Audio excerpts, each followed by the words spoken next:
the location of our joints and the position of our muscles is all sort of included under this umbrella of somatosensation. So soma means body, so it's basically like body sensations. And we're going to spend pretty much all of today discussing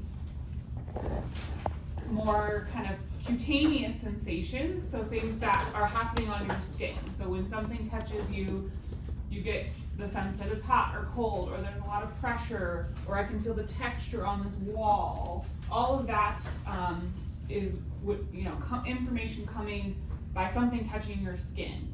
But there are the same types of receptors really throughout the body. So, even in your internal organs, right, in your bladder, you have these receptors.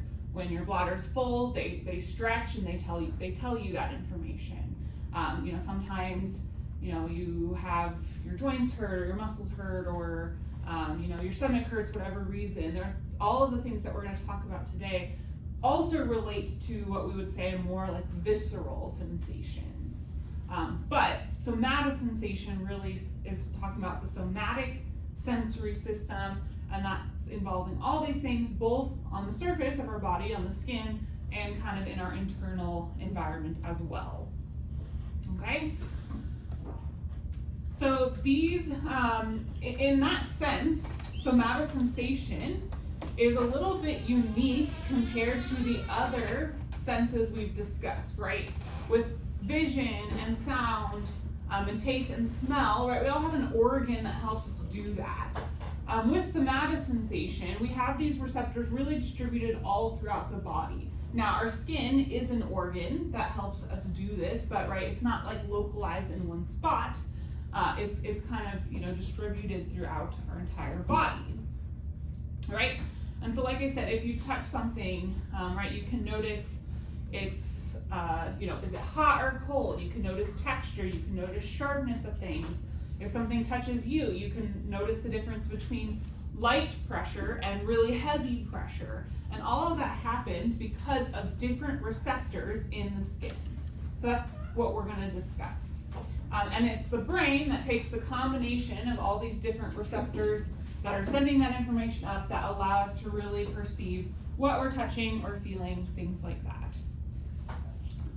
So if we look at the skin, we're not going to get too into the structure, but we can see that the skin has sort of two main regions. So the top part of your skin is called the epidermis, and there's lots of layers. The outer layers are mostly dead skin cells, and then you go down towards this dermal border in the kind of pink color, and then the rest of this is the dermis.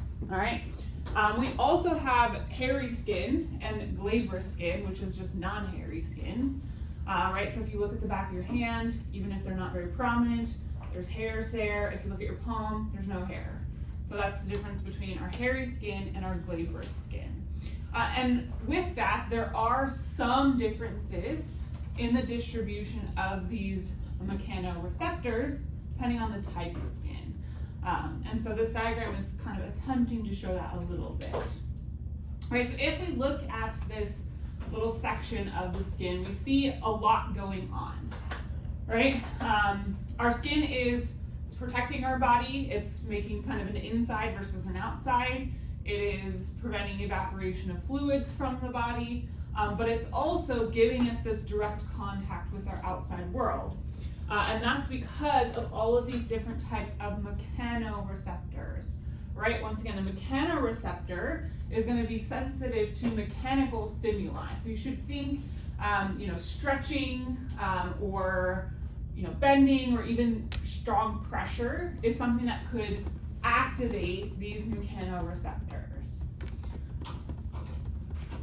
Okay, at the heart of all of these, you see all of these kind of axons coming into this diagram, and they're going all sorts of different places. At the heart of all of these structures is kind of a free nerve ending, or an unmyelinated axon terminal, right?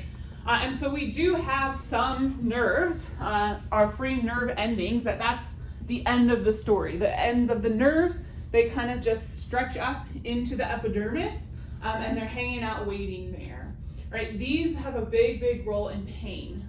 So our free nerve endings are significant in allowing us to feel pain from stimuli that's coming in, right? We don't like pain, but that's very important for us to know, oh, we're touching something, extremely hot, or we're feeling like really strong pressure, so that pain is a signal, hey, something's wrong, right? And so that's the free nerve endings.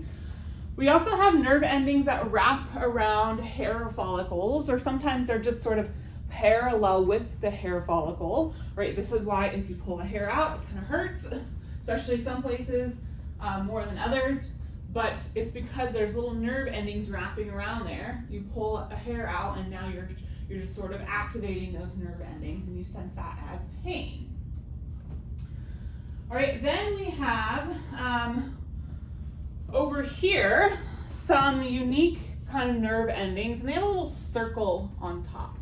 All right, so these are our Merkel's discs, and really these are sort of just free nerve endings, but at the end they associate with something called a Merkel cell. So each of those little round discs represent a Merkel cell. All right, and these, they do extend up into the epidermis. These are receptors that are responsible for our sensations of light touch or gentle pressure. Okay, so if you're just kind of gently touching something, you start to feel, a lot of that is from these Merkel's discs sensing that gentle pressure. Okay, this allows us to detect edges and points on things, right? Even if if you rub your hand across a smooth surface, hopefully the table doesn't have anything like this. But if there's a ridge or an imperfection or something stuck on it, even the tiniest thing, our skin has a pretty sensitive to feeling those little changes in the surface. And so that's really because of our Merkel's discs. All right. Then right underneath that, actually the last three we're going to discuss are these Meissner's corpuscles, these Ruffini endings, and these Pacinian corpuscles. And all of these are what we call encapsulated, I'd say encapsulated nerve endings. So the nerves come up, but then there's some sort of capsule that comes over the top of it. And we'll discuss a little bit about what this does, but it gives different properties to those nerves. It gives them a new, it allows them to kind of sense something different than just light touch. Right? So with our Meissner's corpuscles, they extend up into the little ridges of this dermis-epidermis boundary. So they're kind of just right under the epidermal surface. And they also are responsible for light touch, but also low frequency vibrations. These, our Meissner's corpuscles, have a lot to do with our ability to feel texture. Okay, so if you think about it, the wall up here is textured. And if I just touch it, I can kind of sense that. But if I move my hand across this, I can really sense the texture on this surface. What's happening is that those little ridges on the wall, as my hand runs across them, are creating kind of these vibrations that my Meissner's corpuscles pick up and allow me to sense this is a textured surface. Okay, so it's really specifically kind of low frequency vibrations that strongly activate these Meissner's corpuscles. All right, our next one our last two are a little bit lower in the dermis. All right, so we have Ruffini endings. Once again, these are encapsulated nerve endings. And these in particular impart our ability to respond to stretch. And so these, as your skin kind of stretches, so do those encapsulated nerve endings, and they sense that and send that information up to the brain that we're experiencing stretch. The last one are the Pacinian corpuscles. So these are the nice fingerprint looking things down here. All right, so these are encapsulated by multiple layers of connective tissue. All of our encapsulated mechanoreceptors are encapsulated by connective tissue, but specifically with the Pacinian corpuscles, we just have these kind of layers like an onion of connective tissue surrounding those nerve endings. And our Pacinian corpuscles are mostly responsible for vibration, so not low frequency vibrations, but really more higher frequency or vibrations in general, and also deep pressure. That kind of makes a little bit of sense, right? They're much deeper in the dermis down there, and so if the skin is just sort of touched, that's not going to really impart any mechanical sensation on those receptors deep in the dermis. But if we push really hard, all of a sudden we're deforming multiple layers of the skin, and now those can respond to what's going on. All right, so each of these is kind of, they're just axon terminals. So they're connected to an axon that's going to send that information up to the brain. Brain's going to put it all together to allow us to perceive whatever we're touching. Yeah? How would you define what a corpuscle is, and then do we have any of them in other places in the body, besides, like the skin? Yes, these are distributed in many places of the body. So like I mentioned the bladder, like when your bladder's full, your bladder stretches, and it's those Ruffini endings that are stretching that give you the sense of like, I really have to go to the bathroom. Corpuscle, we could look up the definition, but it just kind of means like, these like encapsulated little structures. Yeah, it's kind of just a general term. All right, so with these, we can analyze them in a couple different ways. So one thing is that all of these mechanoreceptors have different receptive field sizes. So what this experiment is showing is if you can place an electrode in just a single nerve going up the arm, right, that would correspond to some sort of receptor. In this case, it's showing one in the hand, okay? So you can record the action potentials that are going on in that nerve, and then as you touch different parts of the hand, see whether we get spikes in action potentials or not. And in doing so, we could map the entire receptive field for that specific nerve. All right, and when we do that, we see that some of our mechanoreceptors have these really tiny receptive fields. So our example here is our Meissner's corpuscles. That's going to allow you to sense, fine differences in where you're being touched right on the tip of your finger. Whereas we have other ones that have really large receptive fields. So our Pacinian corpuscles, right, they respond to maybe even an entire finger or an entire portion of the hand. And if anywhere in that area is, given that stimulus, right, our Pacinian corpuscles are mostly pressure. And so if you have a pressure anywhere within that blue area, then that neuron starts spiking, okay? And so that kind of also imparts kind of different characteristics to these mechanoreceptors. They also have different adaptation rates. And so we have kind of a nice little box here to organize this. We already talked about receptive field size. So we have small and large. This diagram is showing that as well.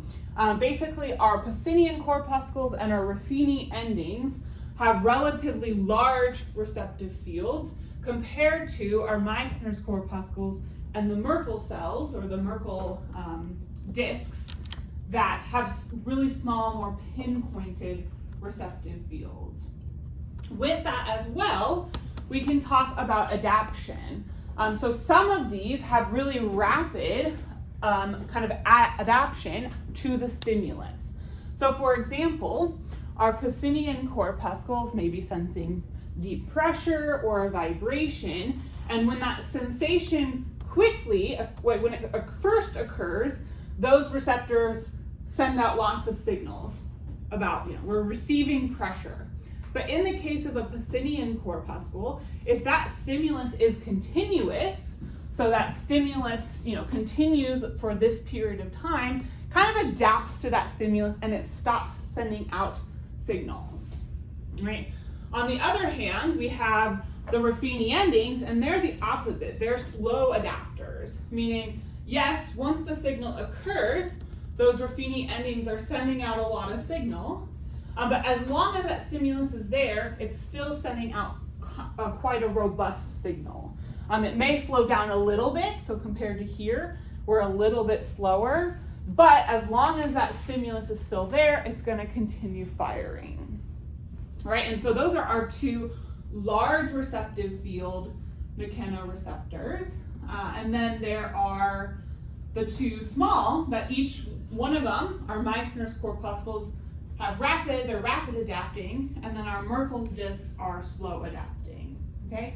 And so a combination of all of this kind of allows us, that sort of makes a little bit of sense. So if we talk about our Pacinian corpuscle, and you feel pressure on something, well, as long as that pressure isn't so hard that it's causing pain, you kind of get used to it over time. It's kind of like when you sit down in your chair, you feel the pressure of your body on the chair, but you're not all sitting there, feeling that as you sit there.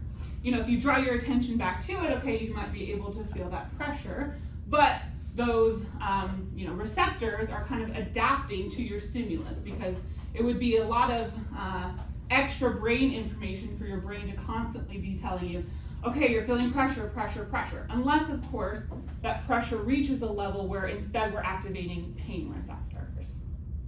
All right. Our Ruffini endings, however, that's stretch. All right, so if your skin is kind of being stretched, you really don't want to get necessarily used to that or adapted to that. So kind of as long as that stretch is there, you're kind of being aware of that sensation that, okay, my skin is being stretched. And one thing I didn't mention, I want to just go back real quick, is that all of those sensations that I have listed are kind of the preferred stimulus for those receptors, meaning that our Ruffini endings are most sensitive to stretch, and even with a little bit of stretch, they're going to fire. But most of these receptors, if you give a strong enough stimulus, if you stretch the skin super hard, you're going to activate multiple receptor types. And so it's all of these stimuli that are listed are really preferred stimulus. These are the stimuli that those mechanoreceptors are the most sensitive to. But once again, right, things like pressure, if something's on top of my hand, it's pressure, I can feel that. But if all of a sudden my hand's being crushed by something, I'm activating, multiple things, including my pain receptors that are really trying to give me the signal that, okay, my hand's kind of in danger here. All right, if we look at these mechanoreceptors all throughout the body, we see that the distribution of them is not even, and this should make sense, right? Our example here is the hand and the back, right? Our hands, right? We do a lot of things with our hands. Our hands are very important for us being able to sense and touch and interact with the environment, whereas our back is not doing that quite as much. We still need to be able to feel if there's pressure or hot, cold, things like that on the back, but we don't need to be quite so sensitive to it. And so what we see is that in sensitive places, some really sensitive areas of the body, so your hands, even your fingertips more so, they're going to have a higher receptor field density, so they're going to have more receptors in a concentrated area, and those receptors are likely going to have smaller receptive fields. So we're much more sensitive in our hands and our fingertips, whereas on your back, you just have a lower receptor density, and those receptor fields have kind of a larger size.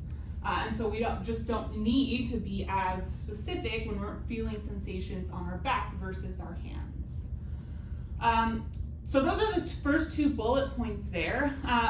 The other things that sort of contribute to the fact that some of our areas of our body are really sensitive and some are kind of exactly the opposite is computing power. So we'll look at this in a few slides, but there's actually more space in your, what we call the somatosensory cortex, so the part of your cortex, your cerebral cortex, where you're actually integrating this information and able to perceive these things, there's more space dedicated to receiving sensations from your hands than there is to your back.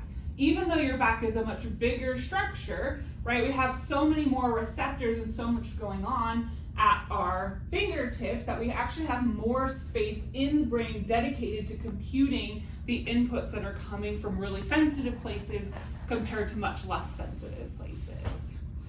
There also are some unique neural mechanisms that occur in really sensitive areas that we're not going to talk about that also contribute to sensitivity. I'll kind of just mention one briefly. Right, if you're touched at one really specific point on your fingertip, usually you can tell pretty well like where that is because our fingertips are very sensitive. And so not only is that because it's kind of activating like a specific receptor in a specific receptive field, but sometimes the ones that are like just outside of that receptive field actually send inhibitory signals out. So it's this contrast from your brain where you have, a stimulus coming, I'm being touched right there, and the local areas surrounding that area are telling the brain we're not being touched here. And that gives the brain a bit more contrast to be able to see exactly where we're being touched. And so, like I said, we're not going to really discuss those special neural mechanisms, but there are other things at play here that allow our hands and our fingers to be really sensitive compared to our back. All right, so I want to use the Pacinian corpuscle as an example of how the structure of the receptor itself kind of determines its function. All right, our Pacinian corpuscles are encapsulated with those multiple layers of connective tissue. They're rapid adapting mechanoreceptors. And they also have large receptive fields that help them sense vibration and deep pressure. Okay, so if we have a probe and we're stimulating a spot directly corresponding to a Pacinian corpuscle, right? The probe is not touching the receptor, so there's no axon receptor potential occurring, right? As soon as something presses deep enough to kind of depress the surfaces of those connective tissue, that translates into depressing the actual nerve inside of it itself. All right, so we kind of depress that a little bit. And that's what happens if you were to at the first part when you receive that signal. Now, as long as that pressure is still there, all right, what happens is these connective tissue layers kind of have like a gel-like, substance between them. And so that pressure at first is enough to deform that nerve axon in the middle, but then as that pressure's still there, the gel layers sort of slip by each other and it kind of distributes out so much so that the internal portion, the axon, is no longer being deformed. And so even though that stimulus is still there, the structures of those connective tissue layers sort of absorb the pressure more outwards than downwards, and we don't perceive the stimulus anymore, all right? If we then release that stimulus, we kind of have almost like a little bit of a vacuum. It kind of bounces back the other way, and so these connective tissue layers almost pull the neuron inside out a little bit, and we get another signal that sort of this stimulus has stopped. All right, scientists, they wanted to test, okay, is this something unique about the neuron itself that is associated with a Pacinian corpuscle that's mediating this fast adaptation? And so what they did is they stripped the corpuscle of all its connective tissue layers, and they did the same experiment. All right, this time, as soon as the probe touches the axon in the middle, the axon terminal, we get the signal, and because those tissue layers are no longer there, as long as that probe is there, we're still going to be receiving that signal until the signal is released and we don't receive anything anymore. All right? And so it's actually the structure of the mechanoreceptor, the uniqueness of those layers of connective tissue that in part its function as being able to not only detect pressure, and that's partly due to its position in the skin, but to be rapid adapting. And so we're not going to look at this with the other ones, but it's the same idea. The unique structures and locations of the receptors kind of determines what sensations they're going to experience or detect, and if they're going to be rapid or slow adapting. All right, so we're going to kind of talk about each of these receptors kind of all together. Part of that is because we actually still have quite a bit to learn about the exact channels that mediate these sensations. All right. What we do know is that for all of the mechanoreceptors, on their cell surfaces, on the surface of the axon in the middle of the receptor, they have these mechanosensitive ion channels. Okay, so they're going to take whatever mechanical force they're experiencing, whether that's stretch, pressure, vibration, or just maybe light touch, and that's going to be converted into ion current. Okay, all of these channels, like I said, we have a lot to learn about the specific channels and exactly how they work, but they are cation channels, specifically sodium and calcium. And so when they open in response to their mechanical stimulus, they allow the positively charged ions into the axon. That's going to cause a depolarization. And if that positive inflow of ions is big enough, it causes an action potential that can then send the signal up to the brain. All right. There's a few ways that have been kind of shown, and we think that these channels can be activated. So the top panel there is showing more stretch. So if the actual cell itself is stretched a little bit, you can see the force is going kind of both ways within the lipid membrane. That can open these channels. Sometimes, however, it's like an extracellular protein that is linked to the channel. And let's say as you experience pressure or stretch or whatever it is, the movement of that protein in the extracellular space kind of pulls on the channel and opens it and allows the cations to come in. Interestingly, there's some evidence that cytoskeletal proteins inside the cell can do the same thing.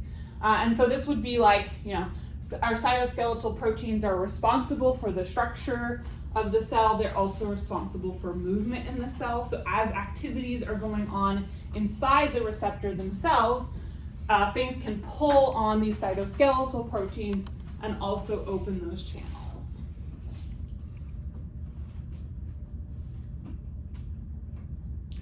All right, so that's all within the receptor, but we want to know, where does this go? Obviously, it's going to go up to the brain, but let's look at the pathways that it actually follows, okay? So if we're talking about a Pacinian corpuscle, right, maybe that's in my hand or something, that's the end of the axon. That axon travels all the way up my arm to the spinal cord, and the cell body of that axon exists in the dorsal root ganglia, okay? Once again, anytime we hear the word ganglia, it's a collection of cell bodies outside of the central nervous system. All right, from there, the axon continues on, actually goes inside the spinal cord, so it enters in the dorsal root of the spinal cord, and we go into the gray matter of the spinal cord. Here, the axon actually branches, okay? So you can see that in the bottom panel. We have some that branch that way, go up to the brain, others that branch kind of more into the gray matter, and they're going to be able to do something different because of that, okay? So we're going to talk about, in the next few chapters, our motor systems. And so a lot of these branches that kind of extend deeper into the gray matter are helping us mediate our reflexes. So they might synapse directly onto a motor neuron that goes and sends information out to move your muscle, all right? An example would be like if you, if the stove is on and you didn't know it, and you put your hand down and it's really hot, before your brain is really even sensing that you're feeling pain, your hand is being moved away, all right? That's what we call a reflex, and it involves our motor system. So we haven't discussed that much yet, but that's part of what some of those branches are doing when they go into the gray matter of the spinal cord instead of sending the axon up to the brain, all right? What we're interested in this section is sensation. So we do want to talk about how those axons go up to the brain. That's where we're going to actually perceive that we're experiencing pressure or we're experiencing stress or whatever stimulus it is. Okay? Now there are different types of axons, so that's what this diagram is trying to show you. And the book even comments on it itself that the naming of these is kind of really unnecessarily complicated. Because we have these 4 different types of axons, and some of them come from the skin. That's everything we're talking about today. Some of them come from muscles. So there's a component of this that involves sensations in your muscles. And depending on if they're from the skin or the muscles, we call them different names, even though it's kind of the same type of axon. All right, and so with our skin axons, we call them A alpha, A beta, A delta, or C. Okay. And you can clearly see there's some major differences. One is the diameter of the axon. Right, we discussed a few sections ago that larger diameter axons allow signals to travel faster through the nerve. So if something's going to travel much faster through this axon than it is this axon over here. The myelination state of these is also different. Myelination also affects how fast action potentials travel. And so something that's heavily myelinated, like our axon here, is also going to send that signal faster than something that is not myelinated, because that signal has to be sort of revamped at every section of free membrane. And so if you have myelination, then there's parts where the signal just kind of goes through to the next portion of the membrane. All right? And each of these types of axons, so we talked a little bit about the speed. They have different speeds in which they send these signals, but they also kind of are responsible for mediating signals from specific sensory receptors. Okay? So our first one here is actually more sensations from muscle.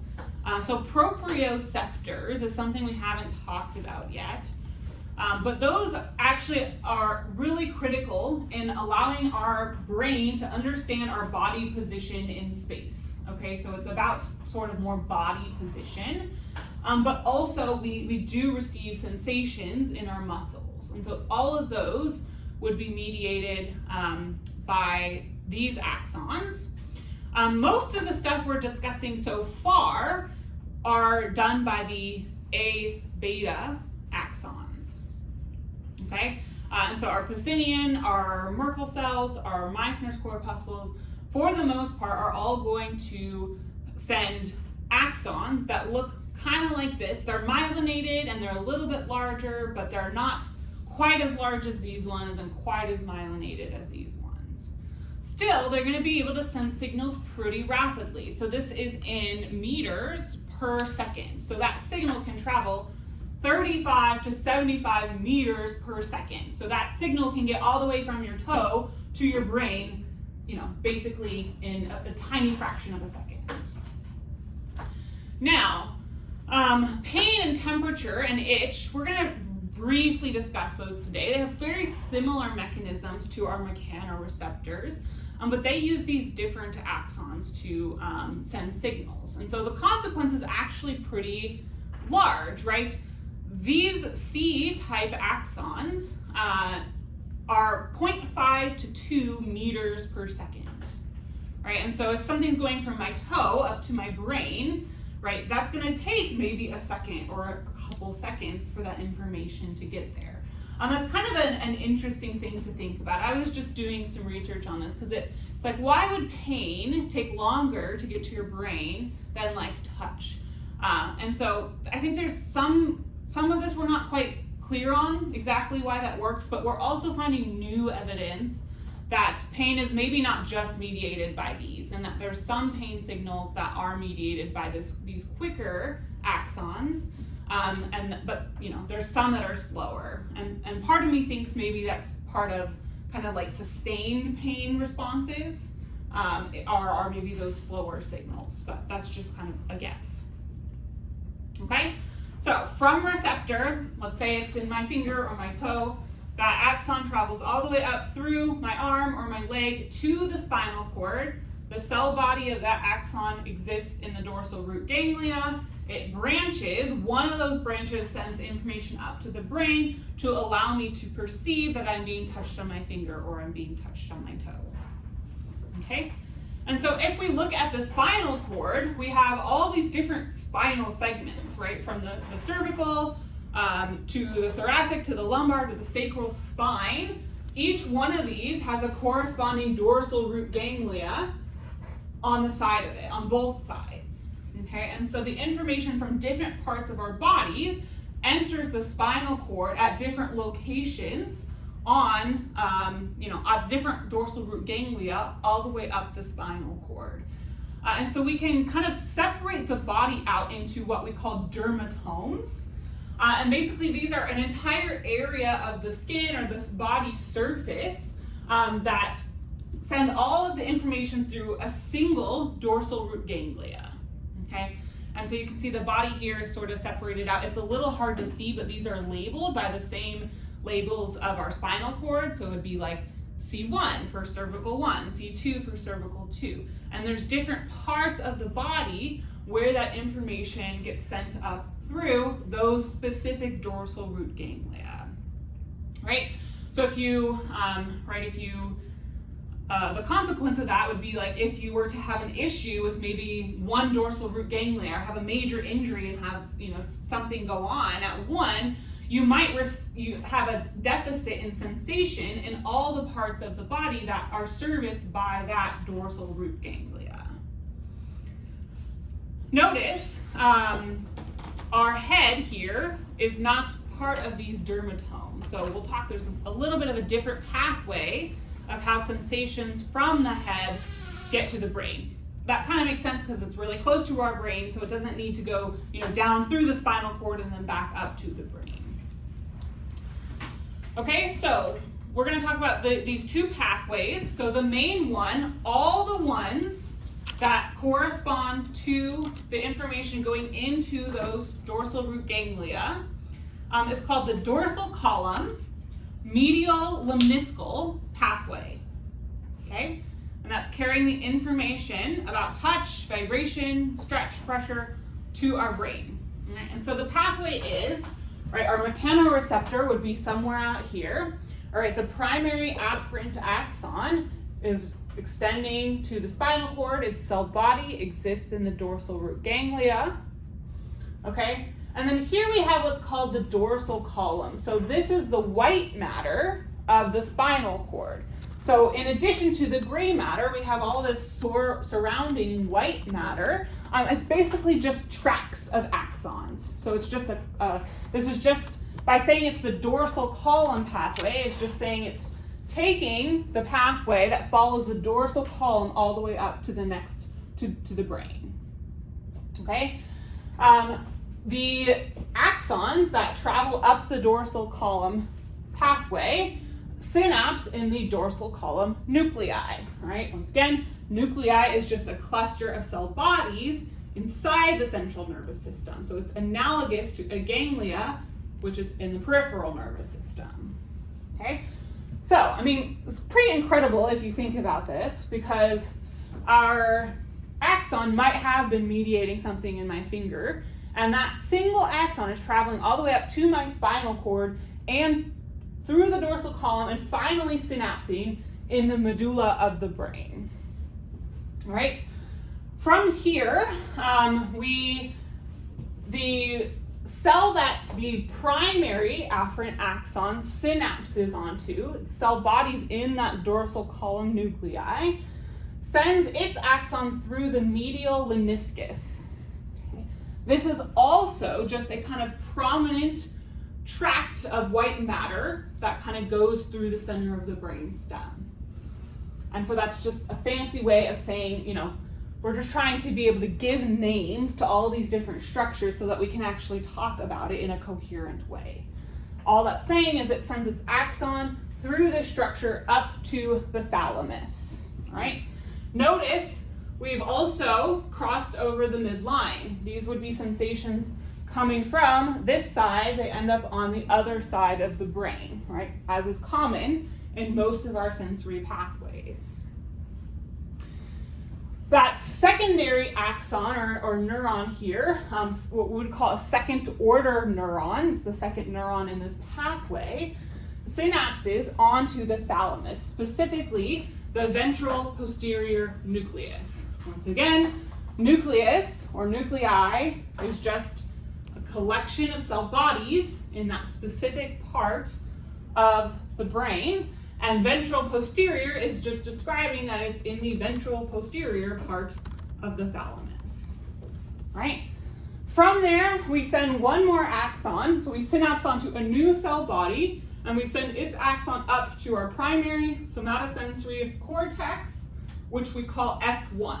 So that's way up in the corner, and the last part of the text there is we finally reach where we're going to perceive and, actually be able to have perception of this information. All right, I just want to show you, I know the pathways I can see it all over everybody's faces. The second you put these names up, you're like, I don't want to talk about it anymore. I just want to show you the difference between how things get from your face to the brain, all right? Once again, it doesn't make sense to send receptors from your face and their axons down to the spinal cord to go back up through the brain. So they instead just follow a slightly different pathway, specifically by the service of one of the cranial nerves. Okay, this is the trigeminal nerve. It services most of the face, some of the mouth area, even portions of the tongue, and it sends all of those afferent axons kind of together to the trigeminal nerve, and we send that to a specific portion of the pons. From there, we have kind of the same pathway. Although this isn't our dorsal root ganglia or our dorsal column nuclei, we send it up to the VP nucleus of the thalamus, and then that information goes to the primary somatosensory cortex. Okay? There are some other cranial nerves that are involved with somatic information. Things like near the ears or nose or even the pharynx are serviced by other cranial nerves in kind of a similar pathway. All right, so the processing actually occurs in this somatosensory cortex. This is actually a fairly easy area to pinpoint because notice the kind of green line is right posterior to what we call the central sulcus. All right, remember our sulci are those deep grooves in the brain.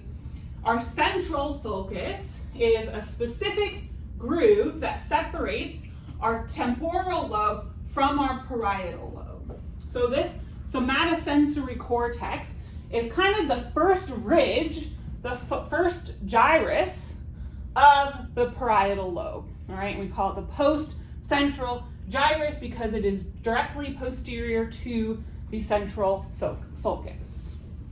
Right? The main place where this information first enters the brain is actually this portion of the gyrus, 3B. So we call that Brodmann's area 3B. And when we say this information goes to S1, that's what we mean. It goes to this portion of the brain here. Now remember, this is looking at like a cross section. So the green line is doing a bit of a better job that shows you all along that sulcus or that gyrus, we're getting information from different parts of the body. So it's not like it's just this tiny little portion. This would travel along that whole kind of bump ridge. Okay, we have other areas. So our somatosensory cortex, where'd my little cursor go? Oh, wrong way. all right, we see areas 1, 2, 3A, and 3B, okay? And so these other areas, specifically 3A, 1, and 2, kind of help receive all this information. Really, 3A receives mostly information about body position, which we haven't discussed yet. And then areas 1 and 2 actually receive input from 3B. So information kind of comes here, and then it sends information out to areas 1 and 2. And those two areas allow us to receive texture information and information about size and shape. Okay? So not only is that information coming up, but then it's kind of getting a little bit more, spreading out to other areas, which we would call kind of association areas, to allow us to kind of figure out exactly what we're perceiving. Okay? Now it's kind of interesting, right? We have other areas in it here that, once again, that information is going to go from this area to these areas to give us additional processing power on how to perceive this information and what to do after we've perceived it. All right, so it's pretty amazing that we can map things like this to really tiny parts of the brain. And so we know this because if you were to look at brain activity while you were being touched on your fingers, you'd see this area of the brain lighting up with activity, all right? People with lesions in this area of the brain usually have deficits in their ability to sense, certain sensations in that part of the body. And also, our brain has no pain receptors. And so our brain itself is not generating these sensations. And so that's why, we've talked a little bit about, you can have people have brain surgery while they're awake. And so if you actually stimulate these portions of the brain, it evokes sensations that you're feeling something in that part of the body. And so all those experiments have led us to be able to be pretty certain that that's the area of the brain where this information goes. All right, so we can create what's called a somatotopic map. All right, this is similar to our tonotopic map with hearing. It's similar to our retinotopic map with our eyes, is that all the information from the different parts of the body go to different places of that S1 area. And so these little drawings are kind of funny.